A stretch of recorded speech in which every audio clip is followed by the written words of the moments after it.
तो हमको पहली बार देखा सब पुराने हो। हाँ नहीं हो सकते। ठीक है, तो परिचय बता दीजिए। नाम जितेंद्र विश्वकर्मा, आपके बगल का ही रहने वाला हूँ, सायर गांव से। मैं इस कंसेप्ट को लगभग कुछ सालों से अपने गुरुदेव के रह के सानिध्य में सीख रहे हैं। हम भी अभी ऐसा नहीं कि हम इनके सीनियर हैं तो हम सब कुछ जानते हैं, हमारा भी अभी सीखने का ही दौर चल रहा है। तो जो अभी तक हमने सीखा है, जाना है, तो सब पुराने डिस्ट्रीब्यूटर हैं कि इधर महीना 2 महीना से कोई है? केवल ये भैया भर नया लगा था, बाकी सब पुराने। आप ठीक है। तो बात ऐसे देखिए, प्लान की बात न किया जाए क्योंकि हमारे पास भाई 2 बजे का टाइम मिला है बंद करने की, तो मात्र 20 मिनट टाइम बचा है। ठीक। तो आज हम कुछ 2026 आने वाला है, 25 जाने वाला है। तो बात आई कि हम आरसीए में क्यों जुड़े हैं। बात है कि हम अच्छा प्रोडक्ट खाएंगे, मेरा तबीयत सही हो जाए, लेकिन मेन मकसद क्या है, हम आरसीए में आए हैं पैसा कमाने के लिए। सही करें गलत करें? प्रोडक्ट का अलग पार्ट हो गया, लेकिन मेन उद्देश्य अपना क्या है, हम इस कंसेप्ट में आए हैं तो हमको पैसा कमाना है। अच्छा, पैसा तो हर जगह आदमी कमा रहा है, फिर आरसीएम ही क्यों? सही बात नहीं? तो आरसीएम में कुछ न कुछ तो सच्चाइयाँ हैं, खासियत है।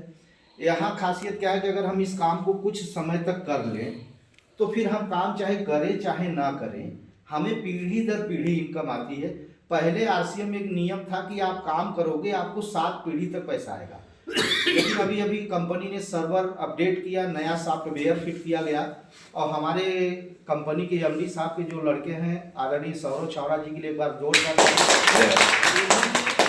उन्होंने एक नई घोषणा की, शायद आप लोगों तक जानकारी आई हो न आई हो, जान लीजिए। अभी आरसीएम में आपके काम का 21 पीढ़ी तक पैसा आएगा। अभी तक 7 पीढ़ी का वचन था, अब 21 पीढ़ी तक पैसा आएगा।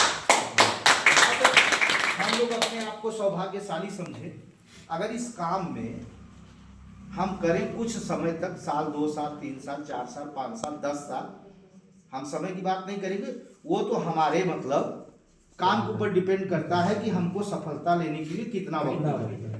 ठीक है, जैसे एक कहानी के माध्यम से हम आपको समझा पाए। एक आदमी था, वो एक दुकान पे गया और पूछा कि भैया फला जगह जाना है, कितना दूर है? तो जिस आदमी से वो पूछ रहा था वो आदमी कुछ बोला नहीं। वो दोबारा यही सवाल फिर पूछा। मान लीजिए एक आइडियल रख ले, हमको बभनौटी जाना है, हम पैदल हैं। अगर हम आप लोगों से पूछे कि हमको पैदल अगर बभनौटी जाना है तो कितना समय लगेगा, तो वो आदमी उसी व्यक्ति से ये पूछा, भैया हमको फला जगह जाना है, कितना समय लगेगा? वो आदमी कुछ बोला नहीं। तो वो पूछने वाला आदमी दोबारा रिपीट किया कि हो सकता है ये मेरी बात को ना सुन पाया हो। तो दोबारा फिर वही सवाल कि भैया हमको फला जगह जाना है, कितना समय लगेगा? वो आदमी फिर नहीं बोला। तो जब 2 बार पूछने कोई नहीं बोलेगा तो आप दोबारा तो पूछेंगे नहीं। तो वो आदमी वहां से चलना शुरू कर दिया। जब चलना शुरू किया तो जिस आदमी से पूछ रहा था वो आदमी बोला कि आपको आधा घंटा लगेगा उस जगह पहुंचने में। तो दोबारा रिटर्न आया चल के कि जब मैं खड़ा होके आपसे पूछ रहा था तो आपने तो बताया नहीं, जब मैं जाने लगा तब आप क्यों बताया कि आधा घंटा लगेगा? क्या यार एकदम बेवकूफ हो गया, पहले आप चलो तो हम देख लें कि आप चाल किस तरीके से चल रहे हैं, हम तो बता पाए कितना समय लगेगा। सही है नहीं भाई, हम ऐसे क्या बता पाए? तो आरसीएम में अगर हम लोगों को पैसा कमाना है तो हमारे काम के ऊपर डिपेंड करता है कि हमको समय कितना लगेगा। किसी को तो 10-10 साल लग गया, आज तक पैसा नहीं कमाए। कोई आदमी 3-3 4-4 महीने में रॉयल्टी अचीवर्स हुआ है, तो अपने अपने काम के ऊपर डिपेंड करता है। सही है जी। तो आज हम लोगों की बातचीत होगी केवल एक चीज पे, पैसा पे, कि हमको 2026 में पैसा कैसे कमाना है। सब लोग चाहते हैं नया प्लान। अगर आप लोग अपने जीवन के प्रति, जैसे हम किस पे बात कर रहे थे कि जैसे यहाँ चाहे जितने लोग से खलीफा जी हैं, काफी जानकार व्यक्ति हैं, आप मेरी बात को देखिए, कोई लोग अन्यथा मत लीजिएगा। हम यहाँ एक सीनियर बन के आए तो सीनियर तरीके से बात करेंगे, यहाँ एज की बात नहीं होगी। जानकार आप सब लोग हैं।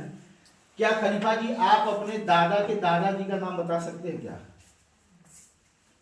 दादा के दादाजी का नाम तो नहीं बता सकता आप? कोई क्यों नहीं बता सकते? है तो हमारे पूर्वज ना।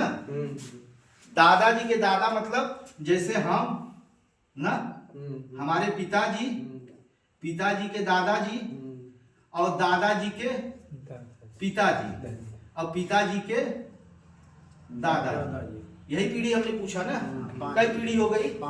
1 2 3 4 5 पीढ़ियों के अपने हम दादा के दादाजी का नाम नहीं बता पा रहे हैं।